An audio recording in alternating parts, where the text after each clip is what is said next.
Assalamualaikum warahmatullahi wabarakatuh. Selamat pagi kepada anak-anakku sekalian.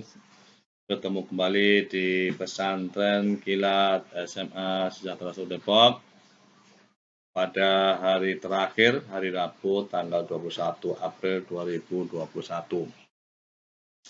Semangat pagi, salam sejahtera, selamat jaga kesehatan, jaga iman dan imunnya. Saya ucapkan terima kasih kepada Bapak Kepala Sekolah, Bapak Antoka Putih, beserta jajarannya yang telah mendukung, memfasilitasi pesantren kilat ini berjalan pada 3 hari ini, dan kepada Bapak Ibu Guru Wali Kelas yang memotivasi putra-putrinya untuk mengikuti pesantren kilat. Dan tak lupa kami ucapkan terima kasih kepada orang tua yang telah mendukung putra-putrinya untuk mengikuti sanlat, dan wabil khusus kepada anakku yang tercinta kelas 10 dan kelas 11 yang masih tetap istiqomah dalam melaksanakan kegiatan pesantren kilat ini. Semoga 3 hari pesantren kilat ini mendapat hidayah, kekuatan, inayah, sehingga kita 3 hari ini bisa membias di hari-hari berikutnya di bulan Ramadan khususnya, dan umumnya di hari-hari selain bulan Ramadan. Marilah acara untuk materi pada pagi hari ini kita mulai, yaitu Bapak mendapatkan amanah untuk mengkaji dan membaca surat Al-Mu'minun ayat 1 sampai 11. Silahkan anakku buka surat Al-Mu'minun ayat 1 sampai 11. Sudah? Nah, ini kita baca bersama, nanti Bapak kaji tajwidnya, sedikit saya singgung untuk tajwidnya.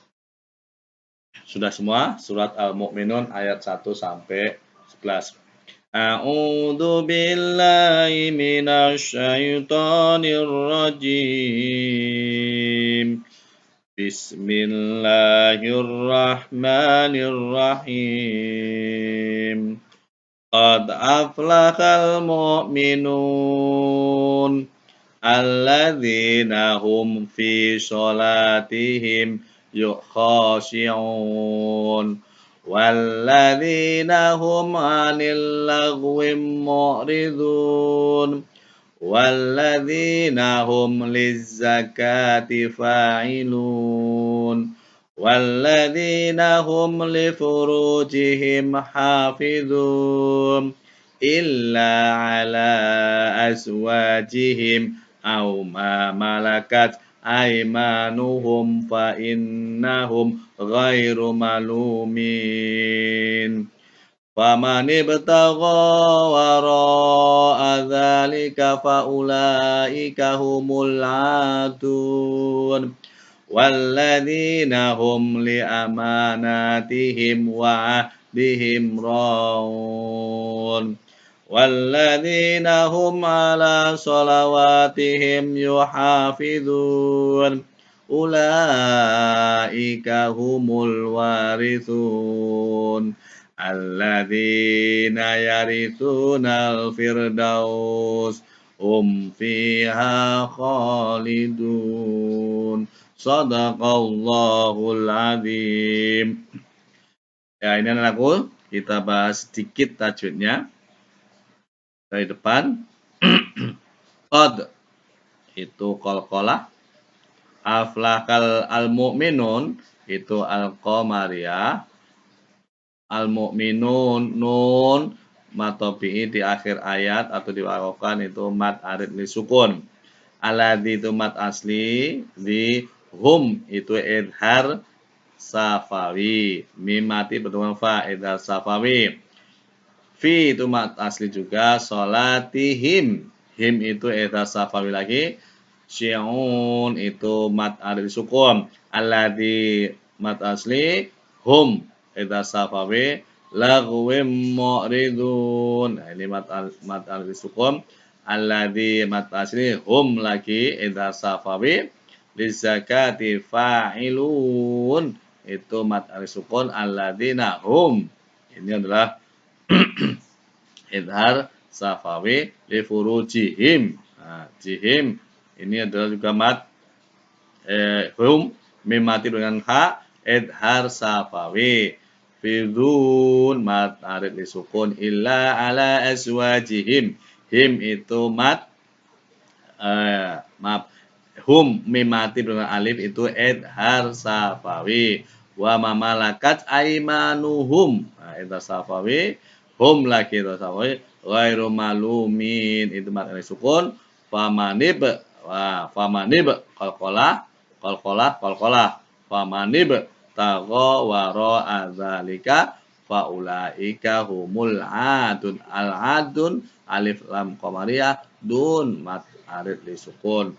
Walladzi dzinya mad asli hum adalah idhar safawi amana ma mad asli na mad asli him idhar safawi ahdihim idhar safawi on mad arid sukun. Walladzina hum, nah humnya juga mad idhar safawi ala sholawatihim, himnya idhar safawi yuha mad asli fidun mad alif sukun ulaika humul warithun wa asli usun mad alif sukun alladzina yarithuna al-firdaus tu ya mad asli di mad asli al-firdaus al-qamariyah firdaus ya hum mad idhar safawi fi mad asli ha mad asli kha mad asli dun mad asli mad tabi'i di akhir ayat namanya mad arid li sukun. Ini sekilas untuk tajwid. Kalau di pertemuan pertama itu saya kasih contohnya, saya garis-garis dan saya cantumkan. Kalau yang terakhir saya lesankan saja supaya anak-anakku sekalian memperhatikan dan mencatat hukum-hukum tajwid tadi. Yang berikutnya kita lihat artinya. Ya, sesungguh beruntung orang-orang yang beriman, yaitu orang yang khusyuk dalam sholatnya, dan orang yang menjauhkan diri dari perbuatan dan perkataan yang tidak berguna, dan orang yang menunaikan zakat, dan orang yang memelihara kemaluannya, kecuali terhadap istri-istri mereka atau hamba sahaya mereka miliki, maka sesungguhnya mereka tidak tercela. Tetapi barang siapa yang mencari di balik itu, maka mereka itu orang-orang yang melampaui batas. Dan sesungguh beruntung orang yang memelihara amanah-amanah dan janjinya, serta orang yang memelihara sholatnya. Mereka itulah orang yang akan mewarisi, yakni yang akan mewarisi surga Firdaus, mereka kekal di dalamnya. Anak-anak sekalian, dari ayat ini bisa kita simpulkan, kita bisa kaji bahwa surat Al-Mu'minun ayat 1 sampai 11 mengandung adalah penjelasan tentang orang yang beruntung. Siapa sifat-sifat orang yang beruntung di dunia dan di akhirat dijelaskan di surat Al-Mu'minun ini. Di antaranya kita kaji sifat-sifat orang yang beruntung di dunia dan akhirat ada 7 dari surat Al-Mu'minun 1 sampai 11. Yang pertama adalah sifat beriman kepada Allah Subhanahu wa taala. Ini sifat yang pertama. Sifat yang kedua khusyuk dalam sholatnya. Yang ketiga selalu menjaga diri dari perbuatan atau perkataan yang tidak berguna. Yang keempat menunaikan zakat, ada zakat mal dan zakat fitrah. Yang kelima menjaga kemaluannya, menjaga harga dirinya. Dan yang keenam memelihara amanah dan janji-janjinya. Serta yang terakhir memelihara sholatnya yang 5 waktu.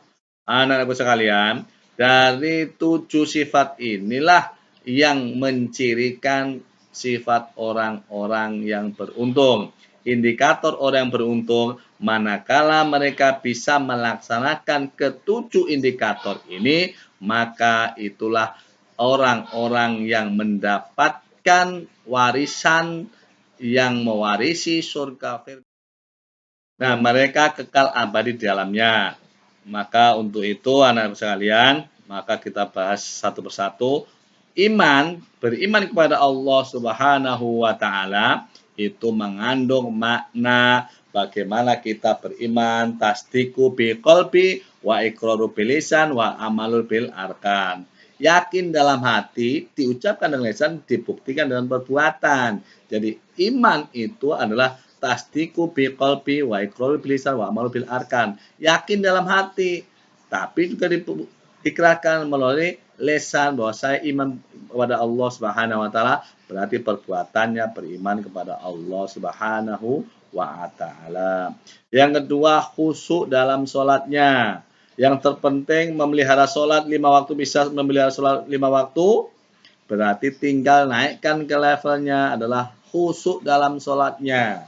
Anak sekalian, kita sudah anak SMA, berarti harus sudah sholat 5 waktu sudah lengkap. Tidak usah dikejar-kejar dan tidak usah yang namanya subuh kesiangan, tidak usah yang namanya zuhur kelupaan, tidak usah yang namanya asar itu ketinggalan, tidak usah yang namanya maghrib itu ketiduran. 5 waktu harus sudah dilaksanakan karena anak-anakku sudah tingkatnya SMA, sudah mendekati kedewasaan, sudah harus mandiri, maka sholat jangan sampai ditinggalkan. Karena perkara yang ditanya oleh Allah Subhanahu wa taala nanti, pertama yang ditanyakan adalah sholatnya. Kalau sholatnya udah bagus, insya Allah lainnya akan ikut bagus, karena sholat itu mencegah perbuatan keji dan mungkar. Ini yang penting. Jadi usahakan sholat dijaga. Baru yang sudah bisa menjaga sholat tinggal ditingkatkan kekhusyukannya. Kita tingkatkan khusyukannya. Bisa tidak mengkhusyuknya karena perlu latihan. Setelah itu adalah yang ketiga, selalu menjauhkan diri dari perbuatan, perkataan yang tidak berguna, riba, gosip, mencela, ngibulin temannya, itu perbuatan yang tidak baik, bahkan itu berdosa. Maka jauhkan diri dari perbuatan, perkataan yang tidak berguna. Nah, yang berikutnya adalah zakat. Zakat itu ketua yang mampu. Zakat fitrah itu sebelum sholat id, itu zakat fitrah. Kalau zakat mal itu setahun sekali, punya harta berapa, punya penghasilan apa, itu zakat mal. Itu bagi orang yang mempunyai kelebihan. Menjaga kemaluan itu semua orang mempunyai kemaluannya, laki perempuan mempunyai. Bagaimana kita menjaga kemaluannya? Jangan sampai kita terjerumus dalam perbuatan zina. Itu jangan sampai terjerumus dalam perbuatan zina. Itu yang terpenting untuk menjaga kemaluannya. Semoga anakku terjaga dari hal-hal yang tidak baik. Yang keenam adalah memelihara amanah dan janji. Anak-anakku mendapatkan amanah titipan, tugas diselesaikan, janji ucapan adalah janji. Anda janji apa, selesaikan. Jangan sampai menjadi seorang anak yang punya titel yang namanya munafik. Bila berjanji mengingkari, jika dipercaya berkhianat. Jangan sampai, na'udzubillahi min dzalik. Maka harus benar-benar menjaga amanah dan janjinya. Itu saja anakku sekalian. Semoga kita bisa mengamalkan sifat-sifat 7 ini sehingga kita termasuk orang-orang yang beruntung di dunia dan di akhirat. Amin. Amin ya rabbal alamin. Kita tutup dengan bacaan hamdalah bersama-sama. Alhamdulillahirabbil alamin. Jangan lupa untuk tugas, lihat di tugas oleh wali kelas. Untuk videonya absen, silahkan absen di komentar YouTube yang akan saya linkkan nanti. Kalian share di situ, komentarnya adalah nama, jangan lupa tulis nama dan kelas berapa. Itu yang Bapak akan lihat absensi bahwa Anda sudah melihat YouTube, dan jangan lupa Anda subscribe-nya. Oke, terima kasih. Assalamualaikum warahmatullahi wabarakatuh.